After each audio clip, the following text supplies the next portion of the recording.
Bismillah. Alhamdulillah. Alhamdulillahilladzi amarna bil isti'anati bis sabri was salah. Wa sallallahu ala nabiyyina Muhammadin wa ala alihi wa sahbihi wa man wala. Amma ba'd. Assalamu alaikum warahmatullahi wabarakatuh.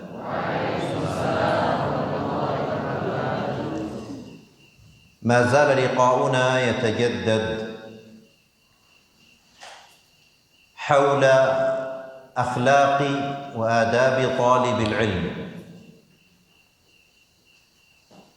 وسنتحدث اليوم عن خلق من الأخلاق، وهذه الأخلاق والآداب مطلوبة من المسلم عموما، لكنها مطلوبة من طالب العلم على وجه أخص، ومطلوبة من الإنسان في كل الأوقات والأحوال، لكنها مطلوبة من طالب العلم في حال الطلب أكثر. الخلق الذي سنتحدث عنه اليوم خلق الصبر، والصبر ثلاثة أنواع: صبر على الطاعة، وصبر عن المعصية أي في تجنبها والابتعاد عنها، وصبر على البلايا والمصائب. وطالب العلم مطلوب منه هذه الأنواع، مطلوبة هذه الأنواع كلها منه، لكن طلب العلم هو من الصبر على الطاعة. طلب العلم من الصبر على الطاعة يندرج تحت هذا القسم، ولا شك أن طلب العلم فيه مشاق، ولذلك أريد أن توجه لهم سؤال: ما هي مجالات الصبر عند طالب العلم؟ ما هي المشاق؟ ما هي الصعوبات التي يحتاج طالب العلم إلى أن يصبر عليها؟ Alhamdulillah, bismillah, alhamdulillah, wassalatu wassalamu ala rasulillah wa ala alihi wa sahbihi ajma'in. Alhamdulillah, kembali lagi di malam kali ini untuk melanjutkan kajian rutin kita yang berkaitan dengan akhlak dan adab, khususnya talabul ilm. Untuk pertemuan malam ini, insyaallah kita akan membahas suatu hal yang sebenarnya dibutuhkan oleh semua orang, dan lebih dibutuhkan lagi oleh para talabul ilm. Dan begitu juga dengan hal ini dibutuhkan dalam semua keadaan, lebih khusus lagi ketika keadaan dalam talabul ilm. Apa itu? Adalah sabar. Dan Syekh menjelaskan bahwasanya sabar itu terbagi menjadi 3 macam. Yang pertama adalah sabrun 'ala ta'ah, sabar dalam ketaatan. Kedua adalah sabrun 'ala ma'siyah, sabar dalam menjauhi maksiat. Dan yang ketiga adalah sabrun 'ala masaib, sabar dalam menghadapi ujian hidup. Dan talabul ilm ini adalah sabar dalam ta'ah. Dan sebenarnya talabul ilm ini masuk dalam 3 aspek ya. Sabar ala ta'ah, sabrun 'anil maksiyah, 'anil masaib. Ketika seorang talabul ilm tersebut mendapatkan masyaqqah, kesulitan, maka dia harus sabar dalam menimpa suatu musibah. Ketika dia tidak mengamalkan ilmunya, maka dia harus sabar dalam maksiat. طيب، فوجه لهم سؤالا: ما هي المشاق التي يجدها، الصعوبات التي يجدها طالب العلم في طلبه العلم؟ اسألهم، إذا أمكن اسألهم ما هي المشاق، ما هي الصعوبات التي يجدونها؟ هل طلب العلم سهل؟ اسألهم، ممكن اسألهم ما هي المشاق، ما هي الصعوبات التي يجدونها التي تحتاج إلى صبر، التي تحتاج إلى صبر. Apa sih kesulitan dari menuntut ilmu agama? Obal ada yang menjawab.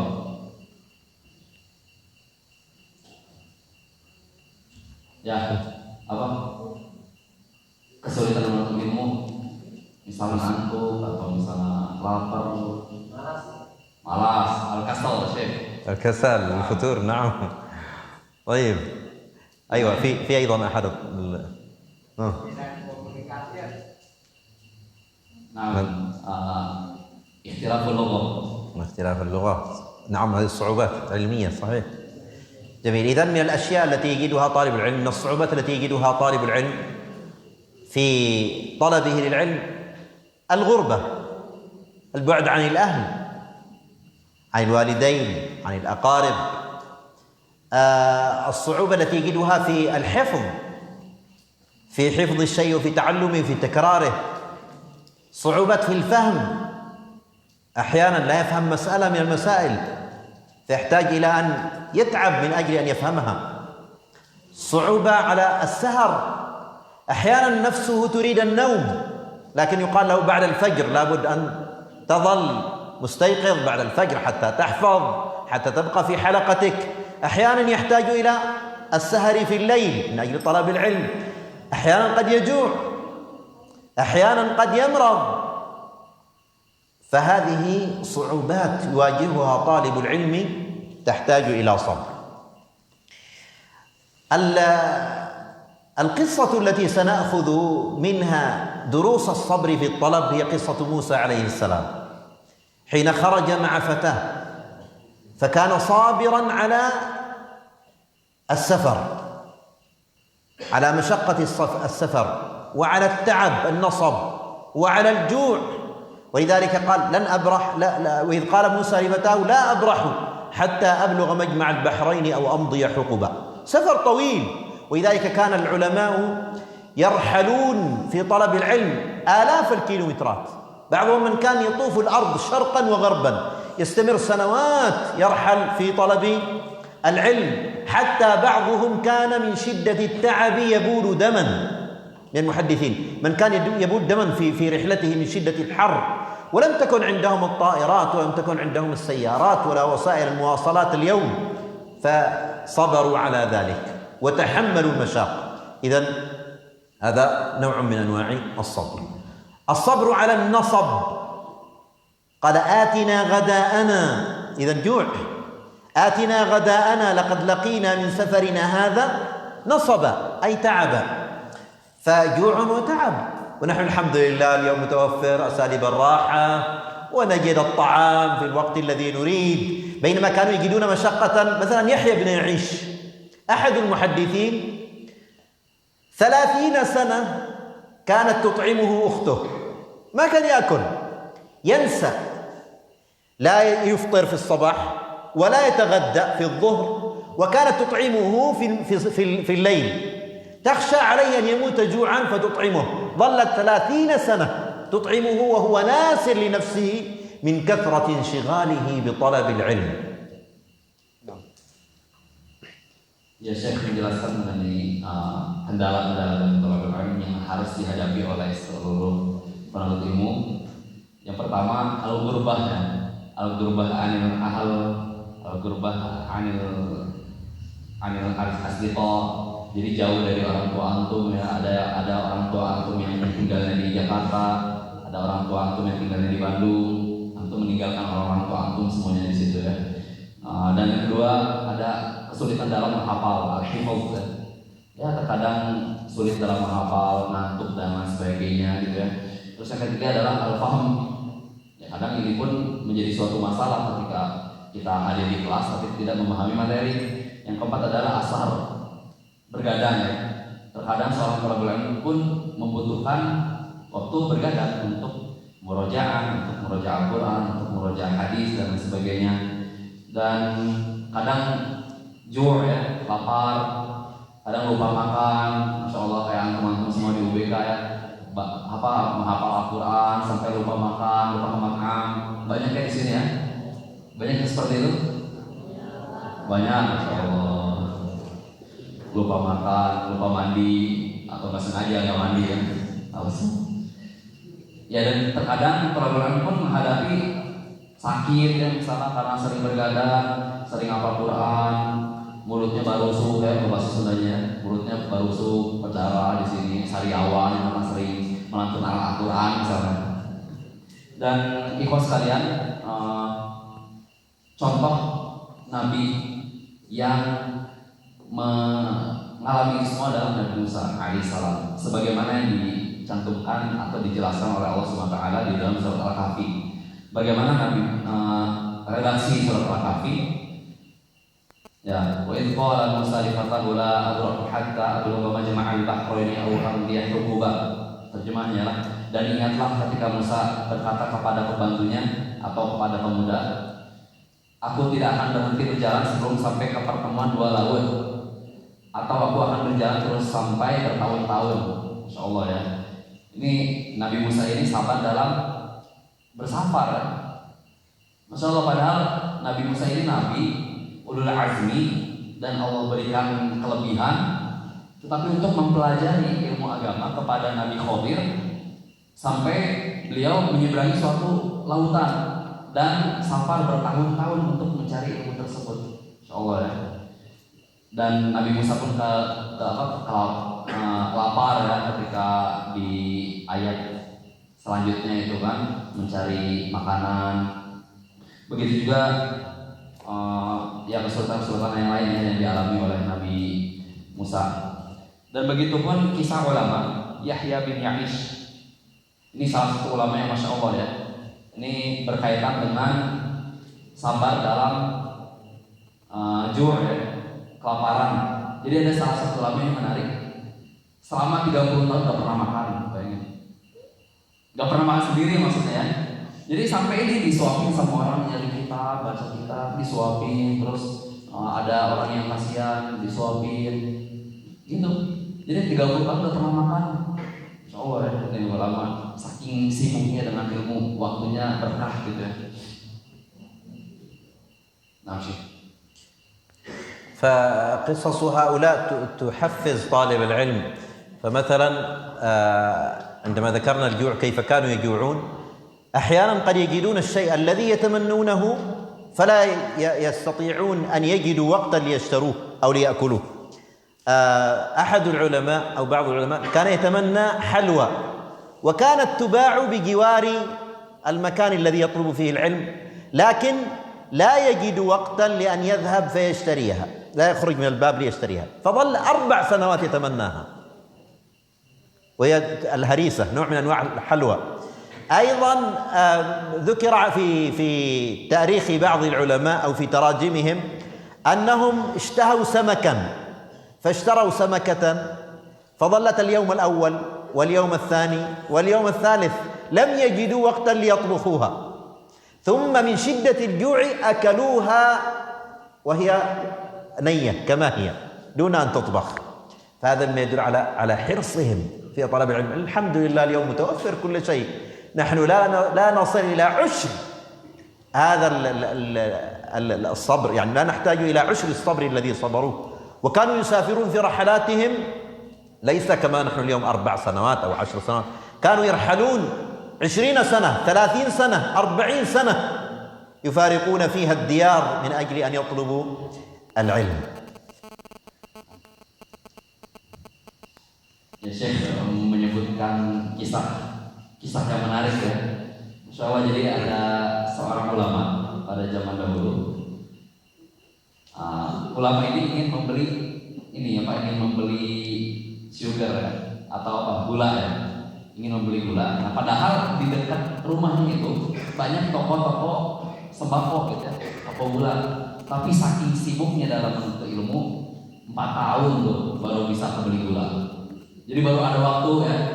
Dia tuh ingin beli gula di tahun 2000 misalnya, 2004 baru dia bisa beli gula. Karena apa? Karena dia sibuk dalam ilmu. Gitu. Terus kisah kedua adalah, jadi ada seorang ulama membeli ikan. Nah, terus hari pertama dia nggak makan, hari kedua nggak dimakan lagi, hari ketiga nggak dimakan lagi. Kenapa nggak dimakan? Ya karena sibuk dalam ilmu. Dan akhirnya ulama tersebut sampai kelaparan gitu, sampai lapar gitu. Udah beli ikan cuman belum sempat dimasak-masak terus gitu kan, karena saking sibuknya dalam menuntut ilmu agama. Dan akhirnya apa? Karena nggak sempat dimasak, dimakan mentah-mentah ikan. Ulama, Masya Allah. Di antara mereka ada yang safar selama 20 tahun, ada yang safar selama 30 tahun, ada yang safar selama 40 tahun, nggak kembali ke keluarganya. Ini di UBK orang 6 tahun ya, 6 tahun, Masya Allah. Udah seperti ulama yang 6 tahun.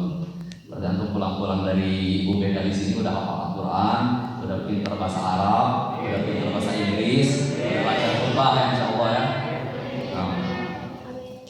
وكانوا يصبرون على هذه المشاق وهم في مثل أعمار هؤلاء وأصغر أيضا. في ال5 سنوات كانوا يتحملون الأحاديث، يحفظون الأحاديث الكثيرة، 5 سنوات و6 سنوات و7 سنوات، يحفظون الكتب الكثيرة ويصبرون على المشاق العظيمة وهم في هذا السن الصغير. ولذلك مما يذكرونه في التراجم أن سفيان بن عيينة أحد المحدثين كان في مجلس العلم يدرس طلابه، فدخل طفل صغير إلى مجلس العلم فكأنهم استصغروه، يعني رأوه صغيرا فابتسموا.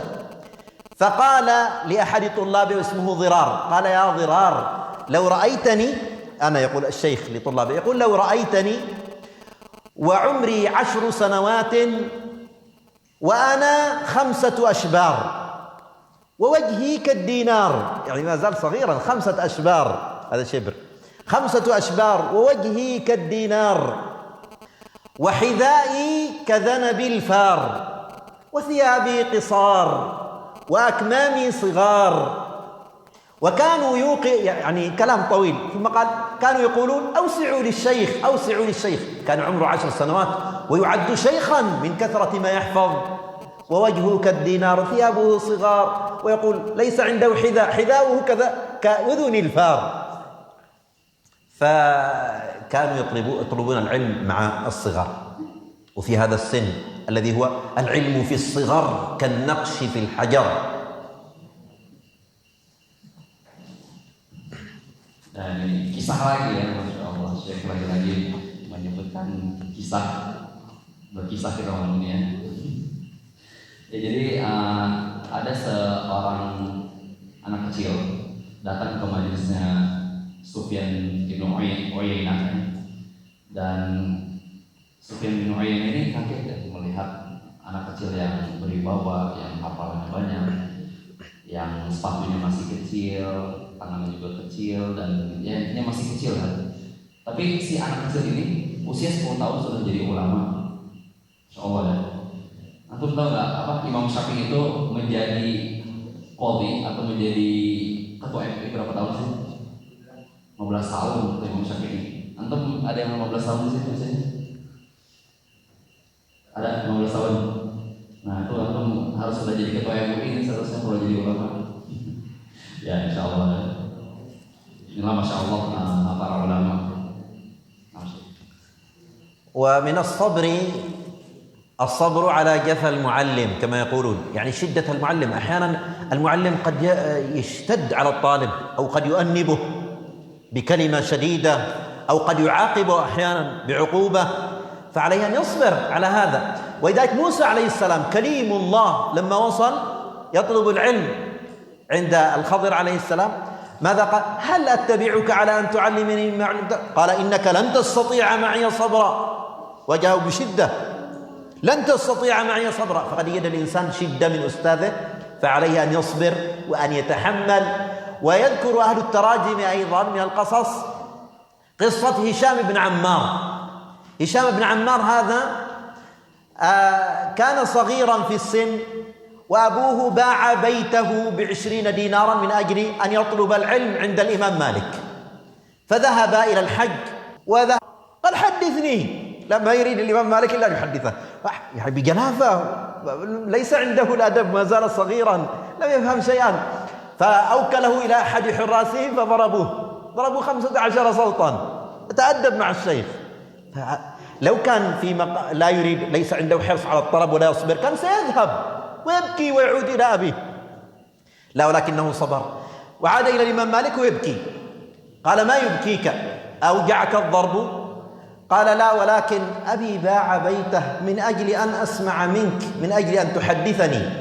قال فما كفارة ذلك؟ الإمام مالك تأثر من هذا. قال فما كفارته؟ قال أن تسمعني 15 حديثا عن كل صوت حديث. فأسمعه، وما كان الإمام مالك يحدث ولكن حدثه 15 رحمة به. قال زد في الضرب وزد في الحديث، يعني كن كل يوم اضربني وحدثني. فضحك الإمام مالك رحمه الله. Insyaallah kisah sangat menarik ya. Jadi ada seorang ulama yang bernama Hisham bin Ammar. Nah, Hisham bin Ammar ini ulama besar ya, menurut Imam Malik. Nah, pada saat kecil Hisham bin Ammar ini ingin thalabul ilm ke Imam Malik ke Madinah. Bayangkan adik-adik sekalian, bapaknya sampai jual rumah. Ada nggak di antara antum yang bapak antum sampai jual rumah untuk pasang gobekan? Nggak ada. Sampai jual rumah, bayangin. Jadi ini Hisham bin Ammar, ayahnya ini, anaknya fokus dalam belajar ilmu agama. Ayahnya jual rumah kan, langsung kontrak setelah itu jual rumah ya. Dan ini menariknya apa? Kan ini anak kecil ini, ya Hisham bin Ammar ini masih kecil ya, datang ke majelis Imam Malik. Nah, cuma namanya juga anak kecil ya, kadang agak sedikit kurang beradab gitu ya.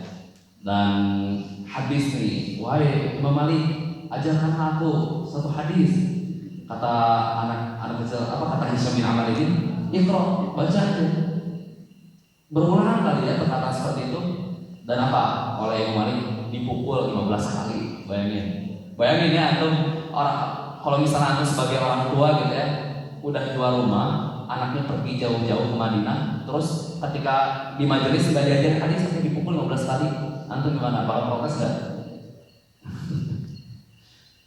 Tapi ternyata anak kecil ini menangis ya.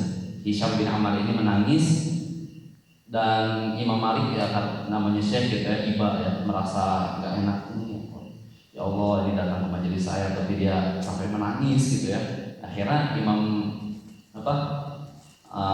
Hisham bin Ammar ini yang dulu masih kecil bilang kan ke Imam Malik ini, wahai Syekh, ayah saya telah menjual rumah, saya sudah datang ke sini jauh, tapi saya dipukul gitu kan. Ya gitulah, gak terima ya, fair gitu. Nah, ini murid yang fair kayak gitu ya, jadi gak ngomongin di belakang ya. Ya kalau misalnya ustadznya punya kekurangan ya langsung sampaikan gitu ya, gak usah ngomong di belakang, gak usah gitu, langsung sampaikan. Nangis gitu kan anak kecil, Syekh, orang ayah anak udah jual rumah, anak udah jauh-jauh ke sini gitu kan, tapi anak malah dipukulin sama antum. Ya udah, akhirnya Imam Malik tanya kan, ya udah apa kafarohnya gitu. Ya udah, apa kafarohnya? Kata Hisham bin Ammar ini ajarkanlah aku 15 hadis. Insyaallah gak ganti rugi ya. Mungkin kalau zaman sekarang ya, wahai Syekh, ayah anak udah jual rumah, anak udah jauh-jauh ke Madinah, ganti rumah ayah anak, ganti ongkos anak. Mungkin kayak gitu ya, tapi ini enggak. Karena Imam Malik mukul 15 kali, maka ajarkan aku 15 hadis. Insyaallah ini ulama dulu ya, akhlaknya, terus semangat dalam menuntut ilmunya, berkorban harta untuk ilmunya, seperti itu.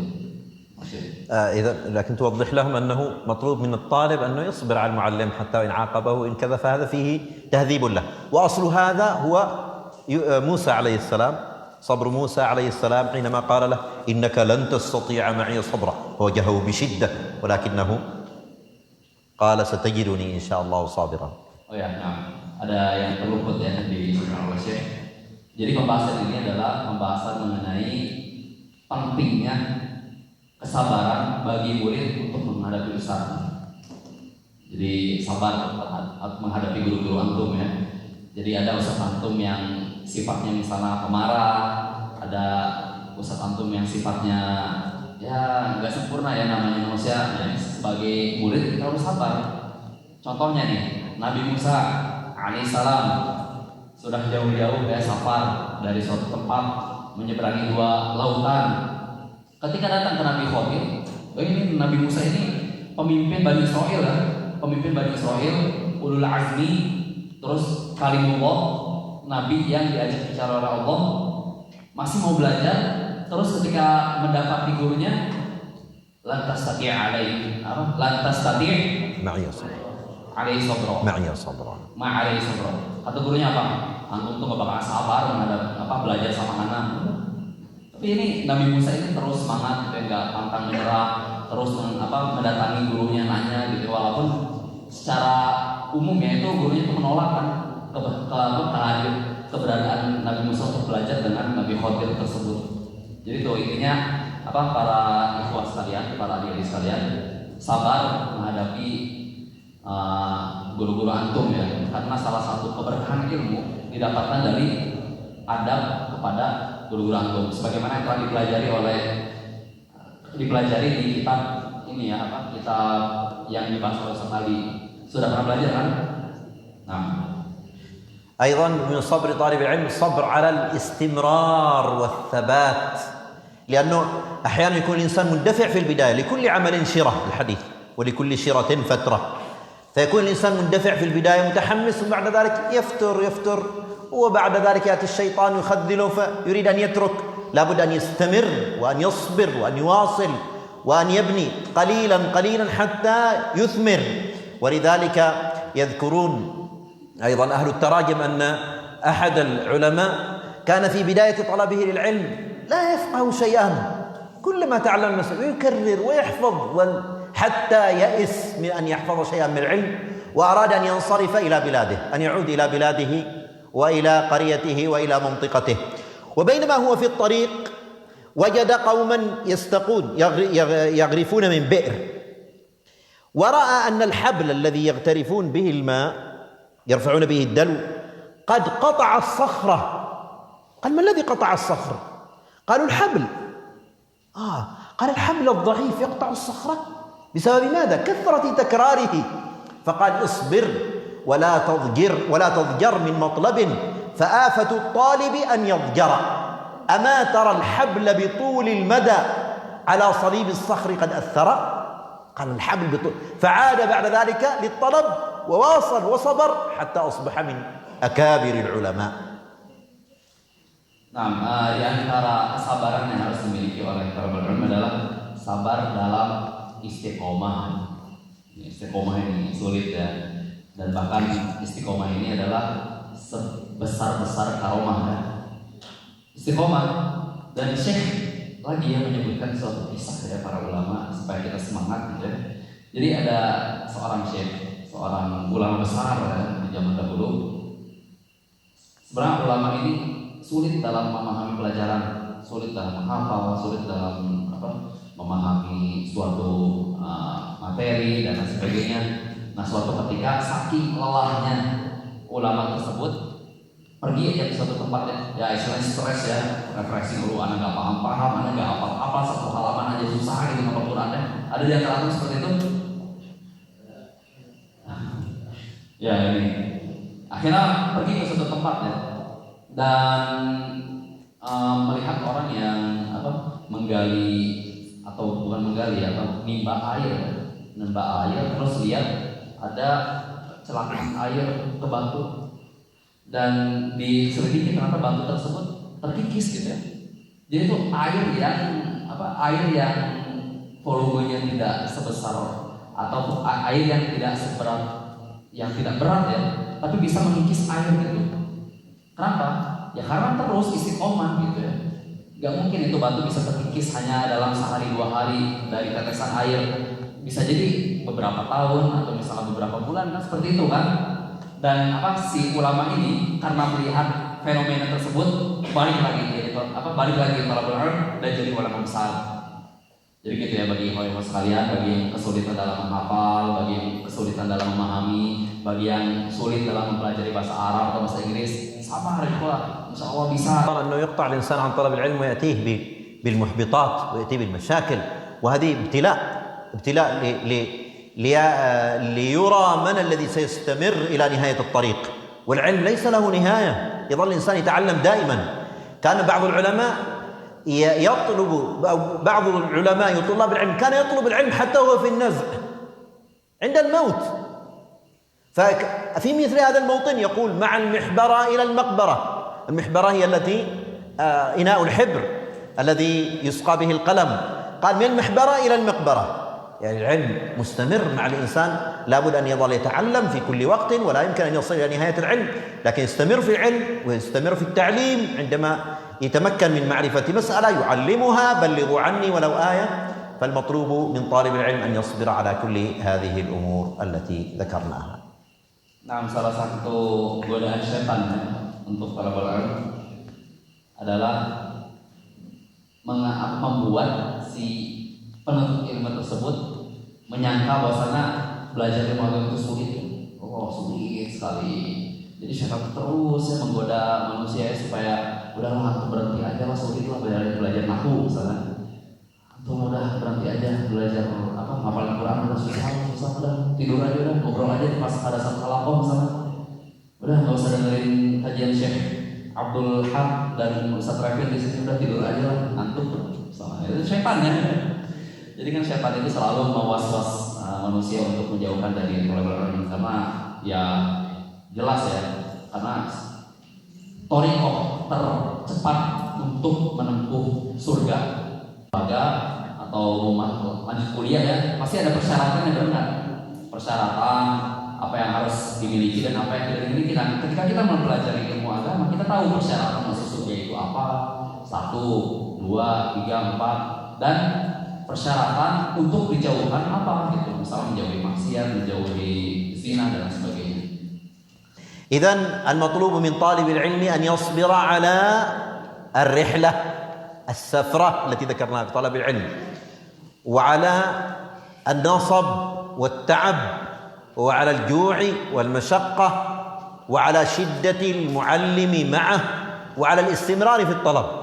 ذكرنا 5 أشياء من الصبر التي يحتاجها طالب العلم، فأرجو أن تسألهم يعني هل ما زالوا يتذكرونها؟ ما هي الأشياء التي ذكرناها؟ نعم، من أنواع الصبر، صبر طالب العلم، صبر على سفره ورحلته وغربته، وصبر على تعبه ونصبه ومشقته، وصبر على جوعه وشدته، وصبر على جفاء معلمه، وصبر على الاستمرار في طلبه. فذكرنا 5 أنواع رئيسية مما يحتاجه طالب العلم في الصبر. bertanya. Jadi tadi Syekh menjelaskan 5 kesabaran yang harus dicapai oleh para ulama. Ada yang masih ingat? ما شاء الله، أحسنت، بارك الله فيك. طيب، وأيضا مما ذكرنا تكمل لهم أيضا صبر على الاستمرار فيه، وصبر على جفاء معلمه، وصبر على الصعوبة في الفهم. أحيانا الإنسان يكون يحفظ لكن لا يفهم شيء في المسألة، فيحتاج إلى أن يتفهمها وأن يكثر من ذلك وأن يستعين بالله قبل ذلك. وذلك يا معلم إبراهيم علمني، ويا مفهم سليمان فهمني، كان ابن تيمية رحمه الله يقول. فأضف إليهم هذا الذي لم يذكروه. Ya, yang belum disebutkan. على الفهم، تفهم المسائل. Adalah sabar dalam menghadapi ustadz ya, pertama. Terus yang kedua sabar dalam istiqomah. وصبر على الصعوبة في فهم المسائل. Ya, dan sabar dalam menghadapi sulitnya memahami sesuatu. فيسأل الإنسان إذا صعبت عليه مسألة يسأل أستاذه، فإذا لم يستطع فهمها يسأل الله قبل ذلك وبعد ذلك. Ya. Dan ketika antum sekalian menghadapi kesulitan dalam Al-Quran, minta sama Allah gitu ya. Allah lah yang maha memberikan segala sesuatu. Allah yang maha memberi ilmu, Allah yang maha memberi rezeki, dan Innallaha ala kulli syai'in qadir. Sebenarnya Allah itu mentakdirkan segala sesuatu, yang tadinya kurang pintar jadi pintar, yang tadinya kurang cerdas jadi sangat cerdas misalnya. Tidak menutup kemungkinan ya antum keluar dari UBK bisa hafal 1000 hadis misalnya. Ya. Jadi sebelum bertanya kepada ustaz mengenai ilmu, ketika sulit dalam mempelajari ilmu, minta kepada Allah. Sebagaimana doa Nabi Ibrahim, Allahumma kama'an دعاء ابن تيمية يقول يا معلم إبراهيم علمني، ويا مفهم سليمان فهمني. Ya mu'alliman Ibrahim alimni, wa ya mufahhiman Sulaiman fahimni. Ini sebagaimana doa Ibnu Taimiyah ulama. Wahai yang mengajarkan Nabi Ibrahim, maka ajarkanlah aku. Wahai yang memahamkan Nabi Sulaiman, maka pahamkanlah aku. Itu para ulama ya terus meminta doa kepada Allah agar diberikan kemudahan dalam perkara khususnya kecerdasan. طيب وللربط بين هذا الدرس والدرس السابق، إذا الإنسان واجه هذه المشاق ويحتاج إلى صبر، ما الذي يفرج عنه هذه المشاق والكربات؟ الإخلاص لله في طلب العلم. الدرس السابق الإخلاص لله في طلب العلم يعينك على الصبر على هذه الشدائد. هذه كلها المصاعب التي ذكرناها، الذي يفرج عنك هذه الكربات هو إخلاصك لله في طلب العلم. Dan yang menyelesaikan masalah yang tadi disebutkan ya, masalah ketika sulit untuk mempelajari sesuatu dalam ilmu agama, maka apa solusinya? Pembahasan kemarin ya, atau pertemuan kemarin itu al-ikhlas fi thalabil ilm. Ikhlas jadi niatnya untuk Allah Subhanahu wa taala. وهذا الدرس الذي ذكرناه سابقا، هذا الدرس ذكرناه سابقا. Ya, dan ini pertemuan yang telah lalu ya. ودليله حديث عن النبي عليه الصلاة والسلام في الحديث الصحيح أن ثلاثة ممن كان قبلنا، ثلاثة نفر ممن كان قبلنا آواهم المبيت إلى غار فدخلوه فانحدرت عليهم صخرة، يعني في رواية أنه كان في ليلة مطيرة مظلمة، انحدرت عليهم صخرة فسدت عليهم باب الغار، ليس لهم مخرج، موت. فقالوا إنه لن ينجيكم مما أنتم فيه إلا أن تدعوا الله، في رواية بخالص أعمالكم، في رواية بخالص أعمالكم، أي الأعمال الخالصة لله. فالأعمال الخالصة لله تفرج الكروبات. ماذا قال الأول؟ قال اللهم إنه كان لي أبوان شيخان كبيران. الحديث طويل، شاهده أو مختصره أنه كان يحلب الشياه لأبيه وأمه فيأتي ويسقيهما ثم يسقي أبناءه، فجاء يوم من الأيام وقد نام أبوه وأمه. ما هي الحلول المقترحة؟ وأطفاله عندك، ما الحلول المقترحة؟ الحلول المقترحة أن يقسم لأبيه وأمه شيء من اللبن ويسقي أبناءه ويبقي لأبيه وأمه. لا، ما فعل هذا. ما هو الحل الآخر؟ يقول خلاص قد ناموا والنوم غذاء لا، ما قال فظللت عند أقدامهما حتى استيقظا، اللهم إن كنت فعلت. انظروا البر، هذا طلب العلم الحقيقي، طلب العلم الحقيقي الذي يدلك على ما أمرك به الله عز وجل، ومنه بر الوالدين. والثاني ابتعد عن المعصية مع أنه كان قادرا عليها ومتمكنا منها، وقد اتفق مع المرأة على المعصية، لكن حين ذكرته بالله عز وجل ترك ذلك خالصا لله. والثالث كان عنده أجير فنمى له أجره، وكان بإمكانه أن لا يعطيه شيئا، أو كان بإمكانه أن يعطيه الشيء البسيط الأجرة، ولكنه نماها له خالصا لله. إذن الإخلاص لله وخاصة في طلب العلم يفرج عنك كل هذه الشدائد ويعينك على كل أنواع الصبر. Nah, dan kisah real yang menunjukkan bahwasanya keikhlasan itu memberikan solusi bagi orang yang memiliki masalah adalah kisah 3 orang yang dijelaskan oleh Nabi SAW ketika terjebak di dalam gua. Antum pada hafal kisahnya? Atau baru dengar? Nah, jadi ada 3 orang pemuda, 3 orang ya, berjalan-jalan terus naik gunung. Tiba-tiba hujan lebat dan masuk gua berlindung, dan ketika ingin keluar dari gua tertutup batu. Jadi gua tersebut tertutup batu. Dan apa yang mereka pikirkan? Ya tidak ada jalan kecuali kematian. Gimana? Ditutup batu, gelap, gak ada makanan, gak ada orang yang bisa diminta pertolongan. Apa? Mati kan? Gak ada cara gak ada kemungkinan yang lain. Tapi apa kata mereka? Apa yang harus kita lakukan sebagaimana yang ada di dalam hadis sallallahu alaihi wasallam? Ya, innahu la yanjikum min hadhihi sakhra illa an tad'u Allah bi khalisi a'malikum. Ya mereka berkata bahwasanya tidak ada yang dapat menyelamatkan mereka semua atau kami semua dari batu besar tersebut kecuali jika mereka berdoa kepada Allah dengan penuh keikhlasan. Dan apa? Ini ada 3 orang ya. Jadi orang pertama apa? Orang pertama mereka apa? Orang pertama ini apa? Menyebutkan apa?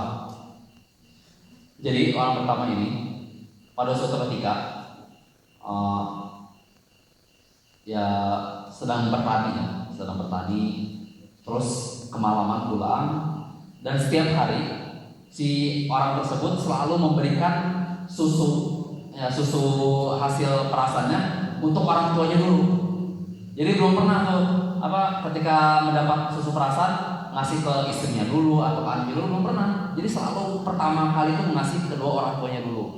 Nah suatu ketika orang tersebut terlalu malam ya bertaninya atau berternaknya terlalu malam sampai menemukan kedua orang tuanya tidur. Nah kalau misalnya kita apa? Kalau misalnya kita mau ngasih sesuatu kepada orang tua kita, kira-kira kita ngapain? Bangunin orang tua kita ya palingnya. Nah tapi enggak, ikhwah semua. Orang ini enggak ngebangunin orang tuanya. Karena apa? Takut mengganggu orang tuanya. Jadi si orang tersebut diam memegang susunya, belum dikasihin ke istri dan anaknya. Sampai di dalam riwayat ya, istri dan anaknya itu kelaparan dan kehausan, sampai anaknya itu nangis. Wahai abi, aku minta susunya, aku pengen minum gitu kan. Lah, tidak. Susu ini akan diberikan kepada orang tua saya dulu gitu. Seperti itu. Dan ini sampai bergadang ya, Masya Allah. Jadi si orang tersebut bergadang menunggu orang tuanya bangun untuk memberikan susu tersebut. Dan akhirnya azan subuh ya orang tuanya bangun, dan akhirnya susu tersebut diberikan kepada orang tuanya dalam keadaan istri dan anaknya kelaparan karena tidak mendapat asupan tersebut. Dan dan ini kan amal yang baik. Dan doa beliau apa? Ya Allah, apabila amalan saya ini ikhlas karena Allah, maka berikanlah solusi. Maka jauhkanlah batu tersebut dari gua yang menutupi kami ya. Dan akhirnya batu tersebut bergerak secara tersendirinya. Insyaallah itu Allah Maha Kuasa ya. Jadi yang batu tadi awalnya menutup gua tersebut gerak sendiri, ngebuka, tapi belum sepenuhnya. Nah ini orang kedua sekarang berdoa melalui wasilah amal soleh. Nah orang kedua ini adalah orang yang mencintai sepupunya ya, cinta banget sama sepupunya.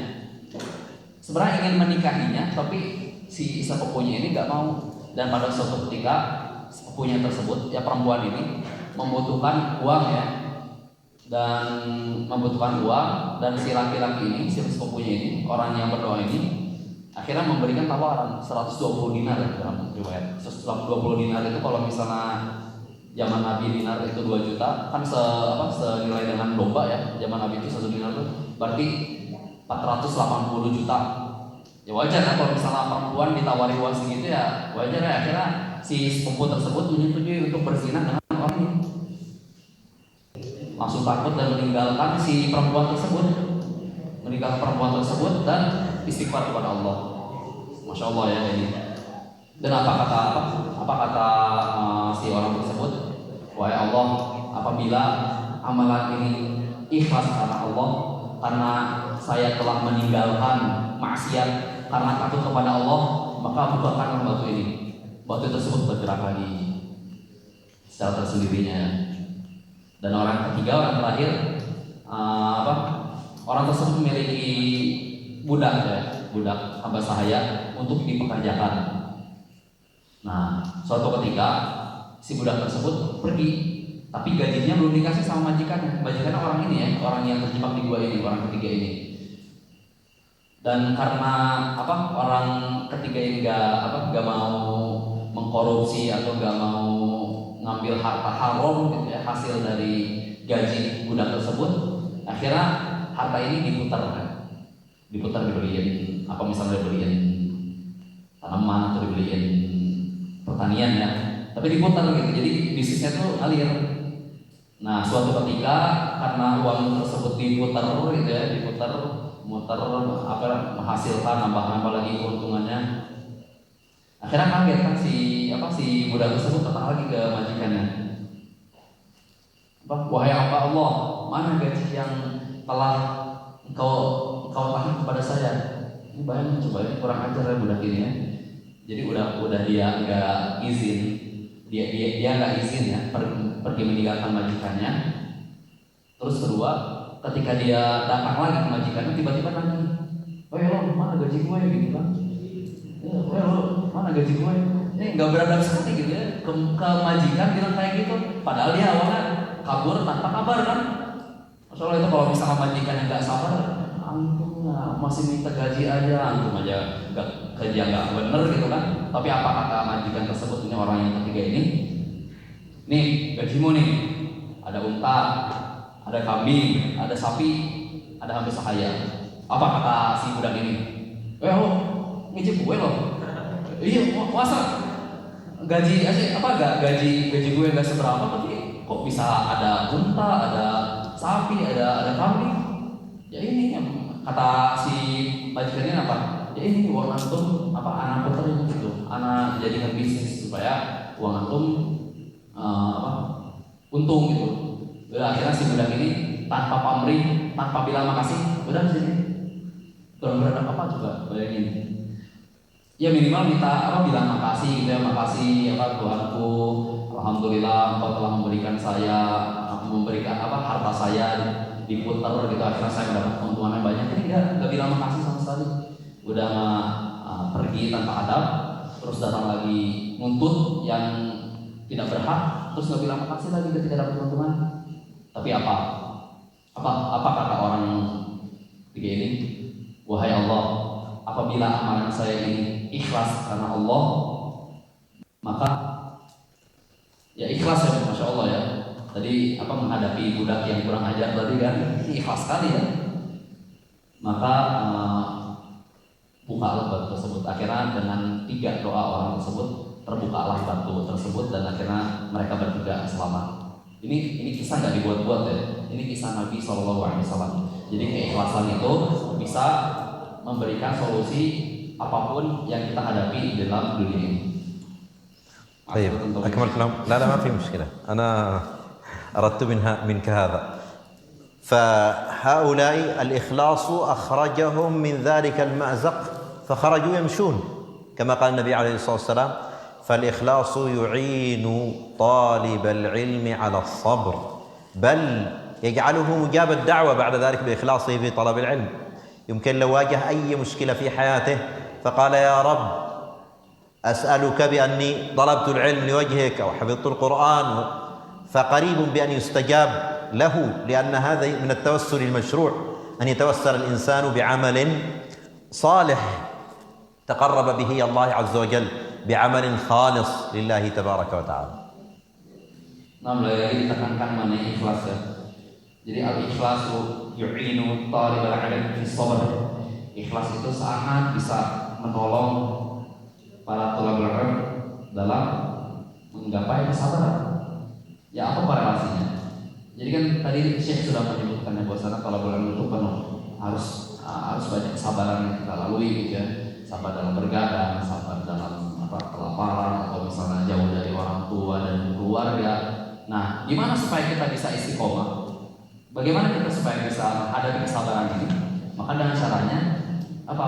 Dengan cara ikhlas lillahi ta'ala, ikhlas kepada Allah Subhanahu wa taala.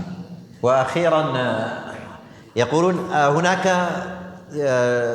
تغير في الشكل فقط في التشكيلات ما بين الصبر والصبر. الصبر هي شجرة أيوة صبر وهو مر، والفرق بينه وبين الصبر التشكيل فقط، صبر وذاك صبر. ولذلك قال أحدهم قال: دببت للمجد. الشاعر يقول: دببت للمجد، يعني تمشي ببطء. دببت للمجد والساعون قد بلغوا جهد النفوس وألقوا دونه الأزر. لا تحسب المجد تمرا أنت آكله، لن تبلغ المجد حتى تلعق الصبر. فلا بد من صبر كأنك تلعق الصبر. فلذلك نتمنى من طلاب العلم أن يصبروا، وإن شاء الله نرى في المستقبل من هم حفاظ وقراء للقرآن وعلماء على مستوى إندونيسيا على مستوى العالم الإسلامي من هذه الوجوه الطيبة. إن شاء الله نراهم في المستقبل قد بلغوا غاية عظيمة جدا في العلم، ووصلوا إلى المجد وإلى خدمة هذه الأمة بصبرهم وإخلاصهم ومثابرتهم واستمرارهم على طلب العلم. Nah, terakhir kata Syekh terakhir kan, jadi ada kalimat dalam bahasa Arab yang mendekati sobrun sama sobirun. Nah, sobrun itu artinya sabar ya. Kalau sobirun itu pohon kakung atau kaktus ya, benar? Kakung itu kaktus ya. Ada yang tahu kakung itu apa? Kaktus ya, duri ya. Nah, misalnya. Ya, dan apa korelasinya antara sobrun dan sobirun? Jadi ya, sabar itu pahit gitu. Kadang untuk bisa menghadapi kesabaran itu kita tuh harus makan kaktus gitu. Ya, seperti itulah kurang lebih filosofisnya. Jadi sabar itu pedih, kita itu harus sabar, dan ketika sabar itu kita juga harus sabar lagi kayak makan kaktus ya, gitu ya, tajam ya.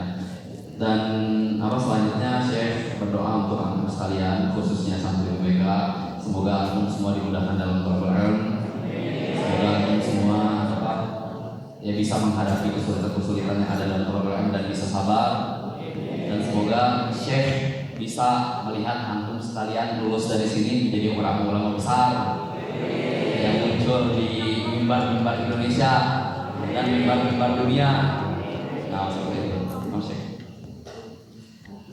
ويقول العلماء أخيرا، يقولون بالصبر واليقين تنال الإمامة في الدين. إن شاء الله يكون منهم الأئمة في الدين. بماذا؟ بالصبر واليقين. وفقنا الله وإياكم للصبر واليقين وجعلنا من العلماء العاملين. وصلى الله على نبينا محمد وعلى آله وصحبه أجمعين. Nah, dan terakhir yang kedua atau terakhir dari terakhir, untuk bisa menjadi ulama kita tuh harus sabar dan yakin. Kita yakin kita itu bisa. Kita yakin kita punya cita-cita yang tinggi. Kita yakin bisa mewujudkan apa yang kita cita-citakan. Apalagi teman-teman semua ini para pemuda ya. Para pemuda tugasnya apa? Mencetak nilai-nilai sejarah ya, pemuda. Nah, untuk شباب اليوم رجال الله. أي ولذلك قال الله عز وجل: وجعلنا منهم أئمة يهدون بأمرنا لما صبروا وكانوا بآياتنا يوقنون. سورة السجدة. جعلنا منهم أئمة يهدون بأمرنا، أئمة هداة يقتدى بهم لما صبروا وكانوا بآياتنا يوقنون. يكون الإنسان موقن بوعد الله عز وجل، واثق بما عند الله تبارك وتعالى بأن الله سيفتح له وييسر له الخير إذا كان مخلصا له، ويكون صابرا مع ذلك. بالصبر واليقين تنال الإمامة في الدين. شاهدها أو دليلها الآية الواردة في سورة السجدة.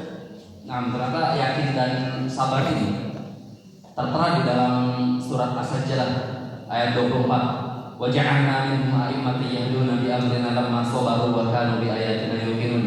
Dan kami jadikan di antara mereka itu pemimpin umatan a'immatan di sini maknanya dua ya, pemimpin dan ulama yang memberi petunjuk dan perintah kami selama mereka sabar dan yakin kepada ayat-ayat kami. Nah, jadi untuk kita bisa menjadi pemimpin dan ulama, gimana caranya? Kita sabar dan yakin terhadap janji Allah pada kita semua. Innallaha la yukhliful mi'ad. Sesungguhnya Allah itu tidak menyelesaikan janji. Barang siapa yang ikhtiarnya maksimal, maka hasilnya pun tidak mengkhianatinya. Wassalamualaikum warahmatullahi wabarakatuh.